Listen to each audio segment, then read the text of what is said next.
በዘር ላይ የሰራችሁትን ገንዘብ ወጪ ለማድረግ የሚጠበቅባችሁ መስፈርቶችና እንዴት በቀላሉ ዊዝድሮ ማድረግ እንደምትችሉ ላሳያችሁ። በመጀመሪያ ወጪ ለማድረግ ሚኒመም ከ$10 በላይ ሊኖራችሁ ይገባል። ይሄን ለማሟላት ደግሞ በቀላሉ እነዚህን ፖይንቶች በነፃ በመሰብሰብ ወይም ደግሞ ሰዎችን በመጋበዝ ማግኘት ትችላላችሁ። ሁለተኛው መስፈርት ደግሞ አካውንታችሁ ከ10 ጊዜ በላይ ፖስት የተደረገበትና ለ10 ቀን አክቲቭ ሆኖ የቆየ አካውንት መሆን ይኖርበታል። ሶስተኛውና ወሳኙ ነገር ደግሞ አካውንታችሁን ቬሪፋይ ማስደረግ አለባችሁ። እንዴት ቬሪፋይ ማድረግ እንደምትችሉ ደግሞ ከዚህ በፊት የሰራሁላችሁ ቪዲዮ ስላለ እሱ ማየት ትችላላችሁ። በተጨማሪም ገንዘቡን የምትቀበሉበት ዋሌት አድሬስ ያስፈልጋቸዋል። ለዚህ ደግሞ እንደ ባይናንስ፣ ባይቢት፣ ቢትጌት የመሳሰሉ የክሪፕቶ ኤክስቼንጅ ፕላትፎርሞችን መጠቀም ትችላላችሁ። እናም እነዚህ መስፈርቶች ካሟላችሁ በኋላ እንዴት በቀላሉ ወጪ ማድረግ እንደምትችሉ ላሳያችሁ። በመጀመሪያም በዘር አፕሊኬሽኑን በመክፈት ወደ ፕሮፋይላችሁ ትሄዱና እዚች ጋር እንደምታዩት ፕሮፌሽናል ዳሽቦርድ የሚለውን አንድ ጊዜ መጫን፣ ከዛም ትንሽ ወረድ ብላችሁ ፔመንት ሪኩዌስት የሚለውን መጫን፣ ከዛም ኮንፊርም ፔመንት ሪኩዌስት የሚለው አለ። እሱንም አንድ ጊዜ ትጫኑታላችሁ ማለት ነው። ከዛም በመቀጠል ምንድነው የምታደርጉት? ቅድም ወደ ነገርኳችሁ ወደ ባይናንስ አካውንታችሁ ወይ ደግሞ ቢትጌት አካውንታችሁ ትሄዳላችሁና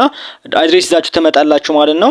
ለምሳሌ የምትጠቀሙበት ቢትጌት ከሆነ ቢትጌት ላይ ትገቡና አፕሊኬሽኑ ላይ ከገባችሁ በኋላ እዚህ ጋር እንደምታዩት አድ ፈንድ የሚል አለ። እሱን አንድ ጊዜ ትጫኑታላችሁ ማለት ነው።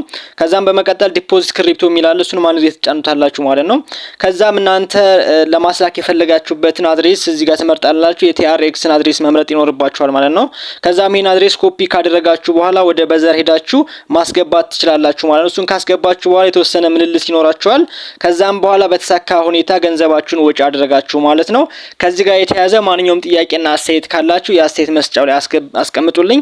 እንዲሁም ደግሞ የበዘር አካውንታችሁን ሪፈራል ማግኘት የምትፈልጉ ከሆነ ወይ ደግሞ ቪው ማግኘት የምትፈልጉ ከሆነ የቴሌግራም ቻናል ላይ ገብታችሁ ጆይን ማድረግ ትችላላችሁ ማለት ነው። ባይ